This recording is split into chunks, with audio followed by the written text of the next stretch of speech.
Tidak ada yang instan, segala sesuatu harus diperjuangkan. Begitu. Kalau anak-anak Papua mau berkembang harus punya jiwa kompetisi. Harus jadi kompetitor, harus berjuang. Tidak bisa tanda tangan begini. Harus tangan ini pakai kerja, berusaha. Bawa diri untuk bergaul dengan orang-orang baik supaya hidup baik. Karena pergaulan yang buruk merusak kebiasaan yang baik. Tapi pergaulan yang baik merubah kebiasaan yang buruk. Anak-anak Papua kalau pegang handphone, jangan pakai nonton film yang tidak betul. Pakai buka di situ YouTube pengembangan diri. Buka di YouTube tentang kiat-kiat untuk sukses. Bagaimana kehidupan orang normal kah, orang yang sukses. Karena orang Papua ini kehilangan figur. Terlalu banyak figur oknum-oknum pejabat Papua yang tukang korup. Coba bayangkan kalau kemarin saya tidak batalkan waktu sidang pertama kali masuk, saya tidak bicara keras untuk menolak 3 juta transmigrasi. Mau jadi apa kita ini? Yang tidak ada transmigrasi saja, orang Papua hidup di antara harapan dan kenyataan. Harapannya menjadi tuan di negeri sendiri, kenyataannya jadi penonton di negeri sendiri. Jadi ibarat masyarakat ini kalau seperti kita kasih filosofi yang gampang, dia kalau kayak pohon itu dia punya akar, akarnya itu namanya pendidikan. Akar dari segala jenis pembangunan ini pendidikan. Jadi pemerintah selama ini salah membangun orang Papua. Salah sekali. Dia mau bangun bangunan, tidak. Di Papua ini kau bangun manusianya, SDM-nya. Kau bangun manusianya, bukan bangun bangunannya.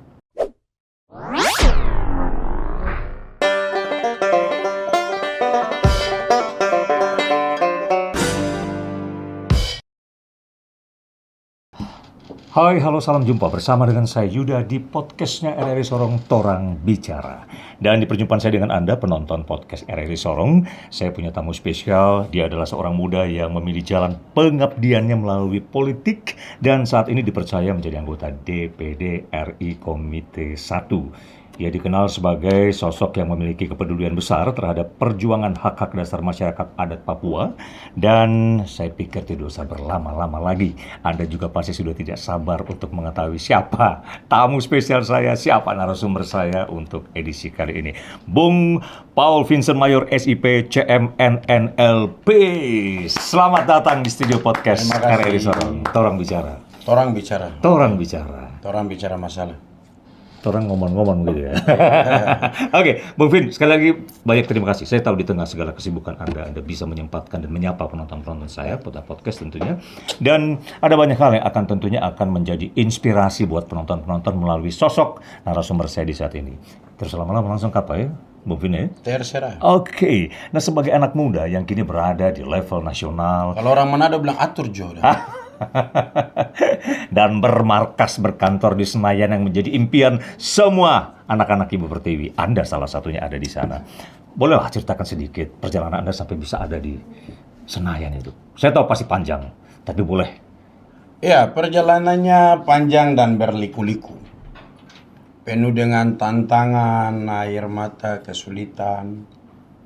Bahkan ya, karena atas pertolongan Tuhan Yesus kita bisa lolos. Kalau tidak kan susah juga. Ini ada 275 juta penduduk di Indonesia, semua duduk menghayal bagaimana tiba di Senayan. Di Senayan itu ada 152 anggota DPD RI dan 750 anggota DPR. Jadi jumlah kita semua 902. Ada salah satunya ada di sana. Iya, dari 275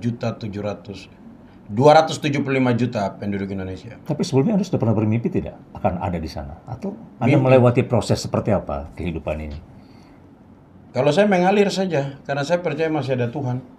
Nanti Tuhan tolong. Ya mengalir saja.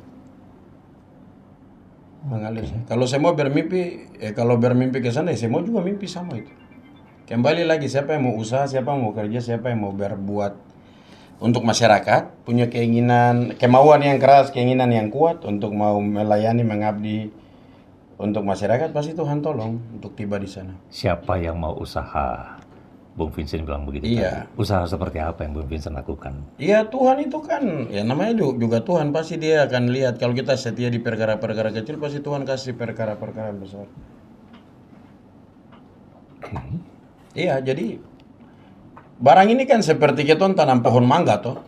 Ton tanam tahun 2025, ton panen 2030 kira-kira begitu, atau 2029. Kira-kira begitu. Jadi tidak ada yang instan, segala sesuatu harus diperjuangkan. Begitu. Tidak ada orang yang tidur sukses di tanpa tidur. Tidak ada. Setelah Adam dan Hawa dan dua jatuh dalam dosa itu kan Tuhan bilang kerja keringat jatuh dulu baru bisa makan. Begitu. Jadi kita harus bekerja keras. Generasi orang Papua kenapa kurang berkembang? Ya karena belum ada kesadaran. Selalu mau menyalahkan orang lain. Sebenarnya kan tidak. Kita sama-sama manusia hidup di tempat yang sama, tanah yang sama. Kembali lagi siapa yang mau berjuang? Untuk itu pertama harus punya kemauan yang keras. Dan keinginan yang kuat. Itu. Kemauan yang keras. Saya harus begini. Masa dia sana bisa, saya tidak bisa. Saya harus bisa. Mulai dari bangun pagi, bangun tidur langsung saya berdoa, Tuhan saya hari ini harus penuh dengan berkat jasmani dan rohani untuk saya. Jadi saya harus berproses. Pertemukan saya dengan orang-orang baik. Jauhkan orang-orang jahat dari saya. Begitu. Jadi kalau kita bergaul dengan orang baik, kita bergaul dengan 3 orang baik, kita akan jadi yang keempat. Kita bergaul dengan 3 orang pintar, kita akan menjadi keempat. Kita bergaul dengan 3 orang sukses, bisnismen, kita akan jadi keempat. Kita bergaul dengan 3 orang mabok, kita akan yang keempat. Kita bergaul dengan 3 tukang begal, kita akan jadi keempat. Artinya faktor lingkungan pergaulan. Begitu. Oke. Faktor lingkungan akhirnya seperti apa yang begitu kuat mempengaruhi Bung Vincent?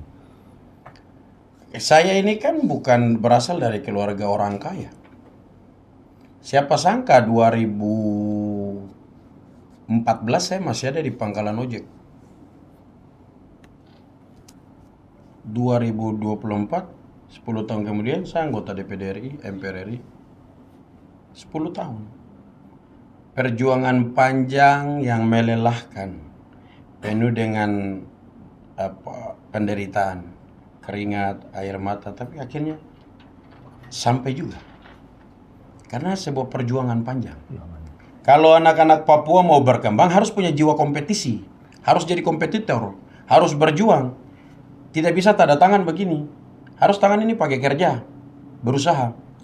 Bawa diri untuk bergaul dengan orang-orang baik supaya hidup baik. Karena pergaulan yang buruk merusak kebiasaan yang baik.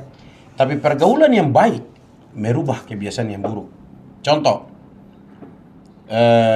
abang ini orang baik. Saya ini kepala kacau-kacau kira-kira begitu. Hidup tidak teratur. Nakal lah kira-kira begitu.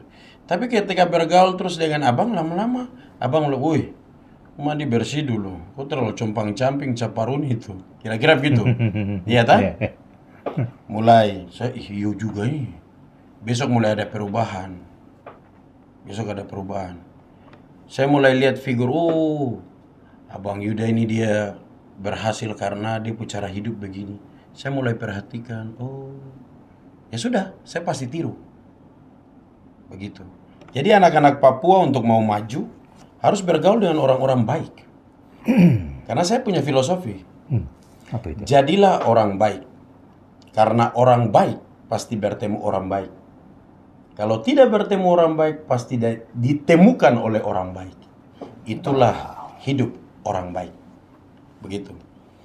Jadi saya bergaul dengan semua. Saya kan mantan sekretaris pasar. Tapi kan bukan berarti saya harus hancur toh. Hidup ini kan perjuangan. Dari saya bergaul di pasar kan saya tahu ternyata kami anak-anak Papua yang mengalami penolakan ini lebih diterima di pasar. Begitu. Keluarga kita bicara kita begini tapi ternyata di pasar kita diterima. Tapi ketika di pasar saya bilang, wah masa begini-begini saja. Dulu kita di pasar, kita punya keluarga yang pejabat lewat, lebih baik dia injak tai ayam pecah daripada dia lihat kita pemuka. Orang tidak akan hargai kita kalau kita tidak berhasil, kalau kita tidak sukses. Karena itu, kita harus sukses. Bagaimana caranya? Ya berjuang. Di dunia ini, segala sesuatu harus diperjuangkan. Itu yang orang Papua harus anut, camkan di dalam hati dan kerjakan dalam hidupnya agar sukses. Oke. Tidak ada orang sukses tanpa tidur. Kalau kau mau jadi pegawai negeri, ya sudah, kau siap, kau sekolah baik, kau siapkan kau berkas-berkas, kau pergi ke BLK di, kau punya kota yang kau tinggal. Kalau di kota Sorong, kau ke BLK di kilo 9,5 sana. Kau tanya, ada program apakah dari pemerintah pusat, pemerintah provinsi atau pemerintah kota? Mungkin pelatihan pertukangan kah? Supaya kau tempat kau punya skill di situ. Kau belajar jadi tukang. Kan ketika kalau kau sudah bisa jadi tukang, orang dalam rumah kau kerja bangun kau punya dalam rumah ini bagus, kerjakan bagus, tetangga lihat mereka minta tolong. Nanti mereka cerita dari mulut ke mulut, Paul Vincent Mer boleh deh kalau kerja ini bagus. Akhirnya dipanggil dan akhirnya kan orang semua kenal. Begitu. Oke. Salah satu indikator juga kita mau sukses dan maju lewat pendidikan. Iya. Ya. Pendidikan itu untuk menghapus kebodohan. Begitu. Bagaimana Bang Vincent lihat saat ini pendidikan di tanah kita, tercinta Papua? Undang-undang otonomi khusus itu dia cuma bicara dua hal. Pendidikan, kesehatan. Pendidikan itu 30%, kesehatan itu 15% minimal. Pertanyaannya, hari ini pemerintah siapkan tidak? Kan saya sudah berteriak di atas. Sebenarnya kan kamu terjemahkan di bawah. Kita kan punya leg spesialis atau kekhususan. Kenapa kita tidak kerjakan barang itu? Kenapa selalu kita bicara bilang kewenangan terbatas? Ya tapi kan otak tidak terbatas tuh. Apalagi macam saya yang ada di lembaga politik. Teman-teman yang ada di DPR Kabupaten, DPR Kota, DPR Provinsi, DPR RI, DPD RI kami, MRP. Selalu berteriak kewenangan terbatas, kewenangan terbatas. Saya mau bilang begini, Kakak Yuda. Itu karena dong tidak baca aturan. Kalau dong baca itu Undang-Undang MD3, dong baca itu PP 54 kah yang tentang MRP itu. Tugas dan wewenang MRP. Itu pasti jadi barang itu. Kalau mereka tidak paham, nanti undang saya baru saya jelaskan supaya paham. Karena saya kan sekolah ilmu pemerintahan. S2 saya 2 kali. Yang satu Magister Administrasi Publik, yang satu Magister Manajemen Eksekutif, bidang pemberdayaan SDM, sumber daya manusia. Di sekolah internasional, PPM School of Management. Jadi saya paham. Dan saya punya gelar yang satu yang berbasis di Inggris. Tapi kan saya selama ini tidak jalan hambur cerita tuh. Ya saya punya gelar yang itu, CMNNLP itu tuh. Begitu. Itu kan spesialis itu. Oke. Jadi kita lihat orang muncul kemarin duduk 5 menit saja kita tahu, oh dia maksud gini, gitu. Itulah pentingnya belajar. Anak-anak Papua kalau pegang handphone, jangan pakai nonton film yang tidak betul. Pakai buka di situ YouTube pengembangan diri. Buka di YouTube tentang kiat-kiat untuk sukses. Bagaimana kehidupan orang normal kah, orang yang sukses. Karena orang Papua ini kehilangan figur. Terlalu banyak figur oknum-oknum pejabat Papua yang tukang korup. Akhirnya kan macam begini. Begitu. Sebenarnya kembali ke kita pribadi. Mau sukses tidak? Kalau mau, ya bagaimana caranya? Ya kau berjuang. Di dalam dunia ini, kita harus berjuang. Segala sesuatu harus diperjuangkan. Kau tidak bisa duduk pikir bahwa kau lulus kuliah, kau lulus SMA, kau S1, kau lulus SMK. Nanti kepala dinas, kepala badan kepegawaian datang toki pintu, kau pintu kamar kasih kau SKCPNS, P3K. Sampai Tuhan Allah datang juga, kemungkinan tidak. Gitu. Iya. Kau harus siapkan berkas-berkas, kau pergi tanya di kantor toh. Karena ya sudah jadi rahasia umum. Ada yang bisa beli kursi itu 250 juta. Iya toh? Gitu ya? Iya. Jadi saya lihat adik-adik kita Nana Papua jangan suka protes di medsos saja. Kamu turun pergi cek di kantor-kantor. pembawaan diri, bawa diri ke hal-hal yang positif. Supaya kamu berkembang. Itu yang namanya pengembangan diri. Begitu.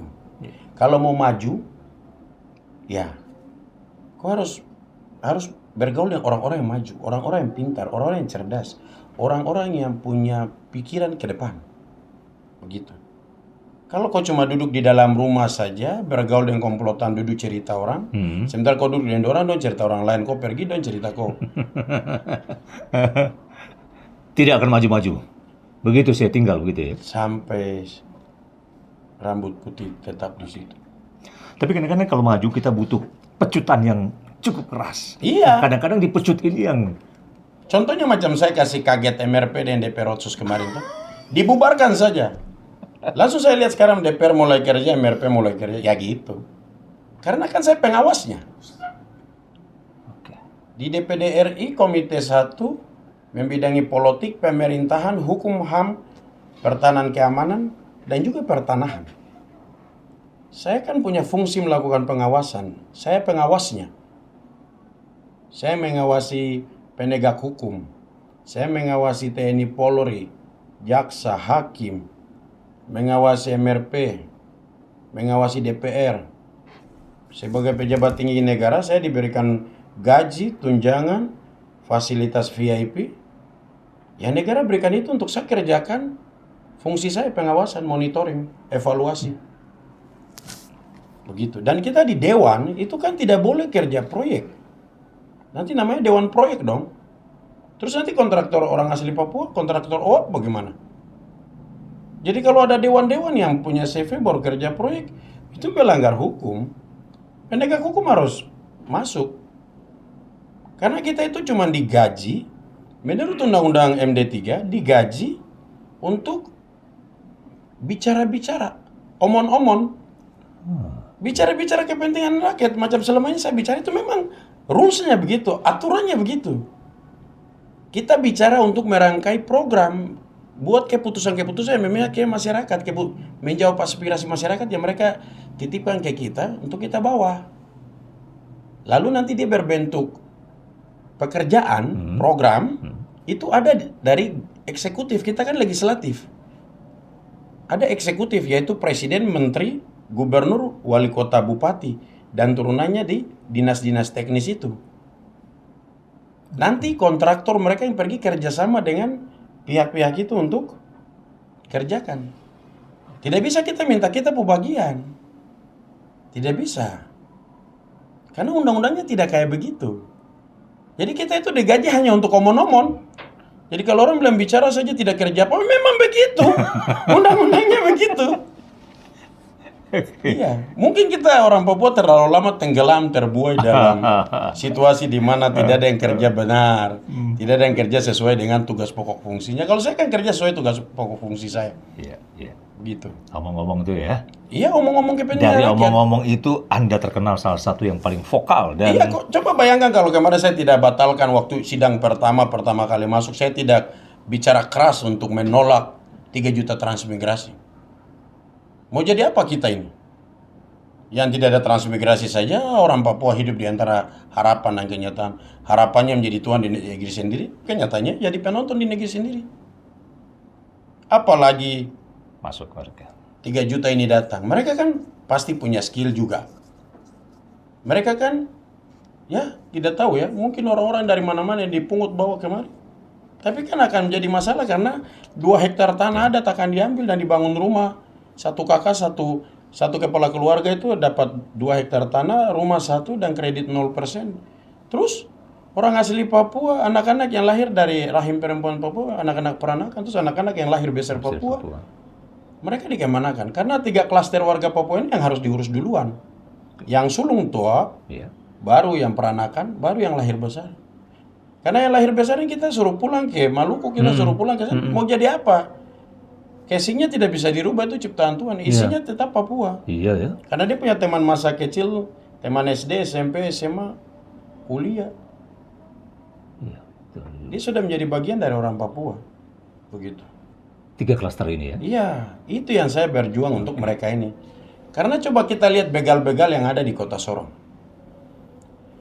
Fisiknya ada yang Papua, ada yang Papua asli, ada yang peranakan, ada yang fisik. Maaf, kayak suku-suku Jawa gitu contohnya. Atau Makassar gitu. Contoh ini contoh. Tapi kalau kita buka di KTP, wah dia lahir di Sorong, dia lahir di Aimas, dia lahir di SP2, dia lahir di Rufai, dia lahir di Jalan Baru, Kampung Baru. Ini yang lahir besar di Papua nih ya? Iya. Oke. Karena 3 klaster warga Papua ini kita harus urus mereka. Begitu. Dan mereka harus mendapatkan prioritas utama di tanah Papua ini. Pendidikan yang layak, Ya. pekerjaan yang layak, penghidupan yang layak. Itu yang didefinisikan sebagai hak asasi manusia. Oh. Makanya pentingnya kita orang Papua belajar banyak-banyak baca buku supaya kita paham kita punya hak-hak itu apa, kewajiban itu apa. Harus balance atau seimbang. Kita tuntut hak ini tapi kewajiban ini harus kita jalankan. Ya. Begitu. Tangan ini bukan untuk tanda tangan begini, tapi kerja supaya bisa memberkati orang lain. Oke. Gitu.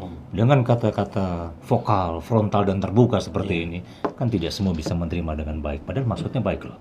Tidak apa-apa. Tidak apa-apa. Apa yang saya bicara itu kan saya bawa kebenaran toh. Nanti waktu yang akan menjelaskan.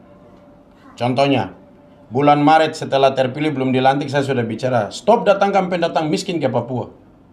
Orang semua bicara saya, maki-maki saya. Hujat saya. Tuan tahu dari kemarin kita tidak pilih dia ini, tidak pilih Paul Vincent Mayor.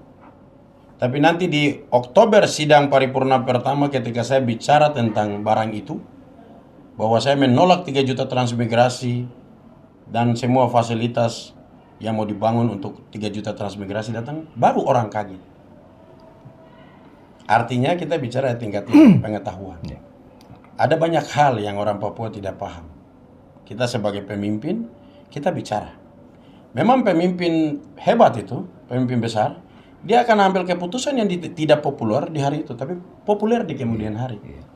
Itu ada dalam bukunya Pendeta Dr. John Maxwell, pakar kepemimpinan dunia. Begitu, tentang 21 hukum kepemimpinan. Gitu. Oke. Bung Vin, akhirnya banyak turun ke masyarakat, mendengarkan apa yang menjadi permasalahan-permasalahan mereka. Yeah. Sebenarnya yang paling menjadi permasalahan mendasar apa sih? Pendidikan. Orang sekolah baru dia mengerti pola hidup sehat. Jadi ibarat masyarakat ini kalau seperti kita kasih filosofi yang gampang, dia kalau kayak pohon itu dia punya akar, akarnya itu namanya pendidikan. Akar dari segala jenis pembangunan ini pendidikan. Jadi pemerintah selama ini salah membangun orang Papua. Salah sekali.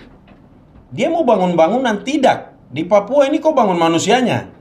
SDM-nya. Kau bangun manusianya, bukan bangun bangunannya. Saya kasih contoh. Di seluruh tanah Papua ini, 6 provinsi ini, bangunan kita bangun. Tapi anak-anak Papua kita tidak kasih pendidikan gratis. Kita tidak kasih kesehatan gratis. Mereka tidak paham, mereka marah. Kok saya tidak diperhatikan? Seakan-akan di Papua ini orang miskin dilarang sekolah. Orang miskin dilarang sakit. Karena kalau kita tidak diberikan fasilitas atau pelayanan pendidikan gratis, kita mau pergi sekolah bagaimana? Baru ke sekolah ibu guru sudah bilang, uang pembangunan mana? Uang semester mana? Uang ini itu mana? Akhirnya kan anak tidak sekolah. Jadi sebenarnya pendidikan itu penting. Kalau ibarat pohon, masyarakat itu pohon lah. Kita kasih contoh pohon mangga. Akarnya itu pendidikan. Akarnya ini, pendidikan ini, kita kasih pupuk yang baik. Kasih kualitas pendidikan yang baik. Guru-guru yang bagus-bagus berkualitas, hebat. Guru-gurunya dikasih tunjangan-tunjangan yang besar. Supaya dia fokus urus anak-anak Papua ini. Sehingga anak-anak ini menjadi anak-anak Papua yang intelek, yang cerdas, yang cerdik, yang pintar, yang berkualitas. Kalau dia sudah berkualitas, dia sudah pintar, nanti dia tahu, dia belajar, di dalam dia dididik di pendidikan itu, di sekolah itu, untuk pola hidup sehat. Bagaimana hidup sehat? Berarti kalau pas jam makan, saya harus cuci tangan dan sabun dulu, baru saya makan. Orang Papua harus dididik dari pagi, bangun pagi itu dia bikin apa, kerja apa, siang, sore, malam. Dulu Belanda didik kami punya orang tua begitu. Kami punya kakek-kakek, nenek-nenek, atau orang Papua bilang tete dan nenek begitu. Jadi mereka dari bangun pagi jam 5 bangun berdoa selesai, pergi mandi, selesai mandi, tete duduk dengar radio sambil baca-baca buku, baca koran, nenek masak di dapur untuk siapkan sarapan. Mereka sarapan juga sarapan sesuai standar Belanda. Tidak makan roti satu balok itu habis, tidak. Mereka makan paling cuma 2 potong, pakai selai, meses begitu. Selesai sudah. Pakai mentega, minum teh atau minum kopi, selesai. Tete pakai jas pergi kerja. Pulang kerja gantung jas itu, istirahat sedikit 1-2 jam, tidur, bangun, pakai jas majelisnya, pergi melayani di gereja. Pimpin ibadah di rumah-rumah. Jadi mereka terus pulang, mereka punya jam makan sudah diatur. Tidak boleh makan di atas jam 8. Dan makan malam jangan terlalu banyak. Dan di atas meja makan mereka nasihat mereka punya anak-anak. Jadi teratur. Karakter orang Papua di zaman Belanda itu diatur. Makanya hari ini kalau orang bilang Papua dijajah Belanda, orang-orang tua bilang tidak. Kita dididik baik. Mungkin di tempat lain kita di sini baik. Dulu zaman Belanda kita sudah bayar isi minyak di pom bensin. Itu isi sendiri terus bayar, taruh uang golden situ terus kita jalan. Tidak ada petugas. Kenapa? Karena mereka dididik jujur. Hari ini ketong isi dompet di dalam sak, jalan ke pasar Remo, pulang dompet sudah tidak ada. Yang punya ambil. Pencuri kayak milik saja. Oke. Bung Vincent, pemuda-pemuda Papua punya kemampuan sama dengan pemuda-pemuda dari Sabang sampai ke Merauke juga semua tentunya. Ya? Oh, justru pemuda-pemuda Papua, anak-anak di Papua ini, mereka lebih cepat baca sesuatu. Mereka pandai mata. Terbukti mereka bikin lagu-lagu ini kan tidak ada yang ajar. Otodidak sendiri bikin lagu-lagu rapper, bikin musik-musik yang mereka ciptakan sendiri. Tidak ada guru yang ngajar mereka. Kalau kita di Jawa, kalau kita di Jawa Barat, kita harus pergi kuliah di sekolah musik di Proskonoyo. Baru kita bisa tampil jadi penyanyi. Di sini tidak. Dengan alat seadanya. Jadi memang mereka ini barang yang sudah tinggal dibentuk jadi ini barang. Cuma itu fasilitas pendidikan tidak ada, pendidikan gratis juga tidak ada. Tapi nanti kalau calon-calon kepala daerah yang sudah duduk ya kepala daerah kalau naik kampanye, besok pendidikan gratis, kesehatan gratis, lapangan pekerjaan saya buka. Ya, tong mau bicara juga tong hidup di Indonesia jadi. Orang calon presiden juga besok 19 juta lapangan pekerjaan akan disiapkan. Wih, sudah 2 tahun ini. Barang di mana? Kita tanya kemari, kita siapkan MBG 1 juta lapangan pekerjaan. Iya, tapi kan dapur-dapur itu tentara dan polisi yang punya. Ketong ini nonton saja. Jadi dulu dong kampanye kita nonton, hari ini ada lapangan pekerjaan kita nonton saja. Lagi, ya. Kapan film ini berakhir kah? Kalau akhirnya dikaitkan dan didengungkan dengan Indonesia Emas 2045, bagaimana itu Bung Vincent melihatnya? Pandangan sebagai anak muda Papua yang penuh dengan spirit dan semangat. Negara ini ketong paling cinta dia. Tapi dia pakai kebijakan ini bikin susah ke orang. Ini mungkinkah yang dibilang cinta bertepuk sebelah tangan? Indonesia emas. Kita mau dapat emas bagaimana? Don datang ambil emas di Papua tapi don tidak lihat generasi emas ini.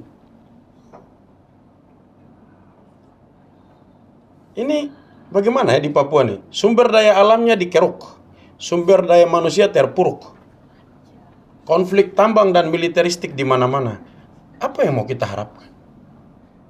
Kita tidak sedang membenci TNI Polri, tidak. Mereka kan garis komando perintah Pak Presiden Panglima tertinggi. Makanya saya bilang Pak Presiden Prabowo dulu zaman Jokowi itu, Jokowi dia kasih naik, dia saya belum turun dia kasih naik gitu. Gaji hakim 280%. Ya sudah kalau begitu saya Senator Paul Vincent Mayor, pimpinan adat dari Papua, anggota DPD RI, MPR RI, saya minta dan desak ke Pak Presiden. naikkan gaji TNI Polri 300%. Supaya dong fokus jaga keamanan dan pertahanan negara ini. Ini geopolitik begini, besok dong kirim rudal masuk ke Indonesia, baru dong kocar-kacir di sini. Jadi kasih kembali dong ke barak supaya dong latihan militer, baru dong jaga perbatasan. Undang-undangnya kan begitu. Sampai hari ini saya belum membaca itu ada undang-undang yang aturan atau instrumen hukum yang menjelaskan bahwa tentara dan polisi urus makanan gratis, belum ada. Ya kan saya membidang itu. Saya mengawasi mereka. Jadi saya tidak bisa marah mereka karena mereka ya dengar keputusan presiden. Ya. Dan selama ini saya desakan presiden sebagai pengambil keputusan. Dan mereka harus gajinya 300%. Masa hakim yang duduk toki-toki palu saja di atas meja kamu kasih 280. Baru TNI Polri yang nanti berkorban nyawa. Kamu kasih gaji yang rendah sekali. Kasihan mereka punya anak istri, butuh makan, butuh minum, butuh fasilitas. Kasih naiklah Pak Prabowo, kasih TNI Polri 300%. Supaya mereka bisa fokus jaga negara ini. Dulu dorang, sekarang ini dong serang Iran. Jangan sampai besok dong serang Irian ini lagi. Yo karena di sini kan sumber daya alam banyak. Geopolitik dunia ini kan orang cari wilayah-wilayah tambang. Begitu. Bang Vincent, dalam dunia kerja Anda, politik tidak tahu kadang-kadang mana kawan mana lawan. Ya, bagaimana Anda bisa menjaga idealisme Anda di tengah-tengah? Politik itu bicara tentang pengaruh. Sebenarnya kembali ke kita anak-anak Papua. Kalau dari awal niat kita sudah baik, pasti baik terus. Kembali ke sini, hati. Kalau dari hati nurani kita yang dalam ini niatnya baik, pasti selalu baik. Karena apa yang keluar dari mulut itu dari hati. Betulkah tidak, Bang? Ya, ya. Saya lihat Abang muka juga tidak baik ini. Betul. Main-main saja. Jangan marah ya. Sudah nanti Desember baru saya antar ini. Kado Natal untuk minta maaf di rumah. Siap. Oke, itu ya. Iya. Sekalipun ada banyak gempuran kiri kanan dan di samping Anda tadi idealisme seorang Vincent, tetap Anda mempertahankan karena tadi ya. Iya. Perkataan yang baik keluar dari hati yang Baik. baik. Iya, kita harus berjuang untuk penduduk yang ada di tanah Papua ini. Komo asli kah, peranakan kah, lahir besar kah, baru datang kah. Namanya kok penduduk Papua menurut Undang-Undang Otsus ya. Saya bicara untuk mereka semua. Jadi kalau ada yang benci saya itu otak tidak betul itu. Coba cek baik-baik, jangan sampai dia pakai obat kah? Tapi, sorry, dengan frontalnya Anda dengan, aduh, nggak takut 5 tahun lagi nggak kepilih. Masih ada Tuhan. Kakak Yuda ini Kristen ke Islam. Ya dua-dua pasti satu ke gereja, satu ke masjid. Percaya Tuhan kah tidak? Tuhan yang atur semua. Wow. Sejauh kita kerja sesuatu jujur, setia, dengar-dengaran di atas tanah ini, kita akan dilindungi Tuhan. Kita akan jalan baik terus. Menarik sekali. Ya. Saya pikir dunia yang begitu Sebab keras. Tuhan melihat hati. Ada amin? Amin, amin. Apa malah Amin. sembahyang baru? Jemaat-jemaat Natal saja. Jemaat Kapal silam. Kapal silam. Kapal silam. Aduh. Pesan keras. Bukan pesan keras sih. Jika ada pemuda-pemuda yang ingin menonton podcast saya dan kayaknya saya ingin sosok seperti ini. Iya. Apa yang Anda mau pesankan untuk mereka? Supaya ya lihat sosok narasumber saya ini. Iya. Hidup itu perjuangan. Segala sesuatu itu harus diperjuangkan. Begitu. Tuhan akan merubah seseorang ketika orang itu ingin berubah hidup lebih baik. Tuhan pasti tolong. Coba lihat saja. Ada orang yang duduk minum mabuk dengan teman-teman terus dia bilang begini, kapan saya berubah? Tiba-tiba dia kena masalah. Tuhan izinkan dia kena masalah. Langsung dia berubah. Dia hidup jadi baik. Dia jadi pendeta kah? Dia jadi pengusaha kah? Dia jadi pegawai negeri kah? ASN kah? Kembali ke niat, keinginan. kemauan yang keras, keinginan yang kuat. Dua kunci coy, kemauan keras, keinginan yang kuat, sudah pasti berhasil. Kalau kau punya kemauan untuk bergaul dengan orang mabuk, ya selamanya kau hidup hancur toh. Kalau kau punya kemauan mau bergaul dengan orang sukses, yo kau pasti yang berikutnya yang sukses.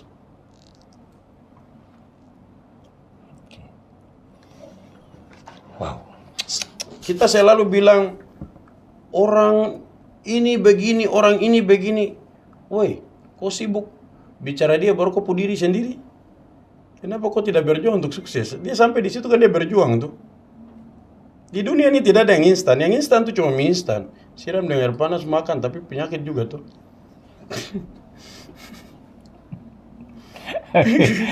Oke, menarik sekali di podcast saya ini. Tentunya dari sisi-sisi ini sepertinya baru muncul di podcast saya, sosok seorang Vincent. Kalau selama ini mungkin kita nonton yang lain-lain mungkin ya, frontal dengan bahasa politik yang kadang-kadang bikin kita yang nonton juga tegang semua. Tapi di podcast saya kali ini sisi-sisi seorang Vincent kita ngulik agak keluar pribadi, bahkan hubungan dengan yang di atas seperti apa.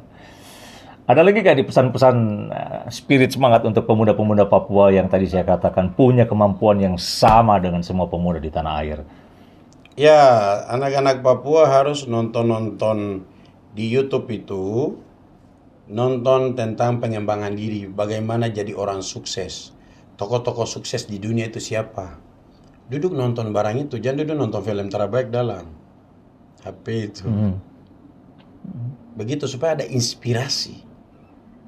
Begitu. Oke. Inspirasi. Inspirasi kuat kalau dari papa sama mama. Bro Vincent lebih dekat kemana? Kalau lebih dekat ke siapa ya? Mama. Mama ya? Iya. Kalau saya punya mama kan tidak tahu duduk cerita orang. Dia kalau duduk di kompleks kalau ada orang yang cerita tetangga dia langsung permisi pulang. Dia tidak mau, dia paling pulang masak, cuci pakaian, beres-beres rumah. Dan orang tua saya itu selalu mengajarkan untuk coba kau lihat sana, om yang sana, bapak tua yang sana, dia punya anak-anak Matius, Markus, Yohanes dong hidup baik toh. Kamu harus pergi bergaul dengan orang supaya kamu juga baik sama dengan orang. Dorang usia baru 20 tahun, dong anak-anak. Lihat dorang sudah beli motor sendiri. Dong bisa bikin usaha kecil-kecil sendiri. Jadi kamu ikut yang begitu. Kalau jangan kamu ikut yang kayak sana duduk 3 orang ada pegang botol, kau gabung sana kau orang keempat yang pegang botol. Jadi diarahkan. Gitu. Apalagi orang Papua itu biasanya nasihat dia ke anak itu pas makan. Pas makan. Biasa nasihat dia ke anak pas makan. Hari ini orang Papua anak-anak ketemu nasihat dia di tempat makan tidak bisa dia harus makan MBG itu.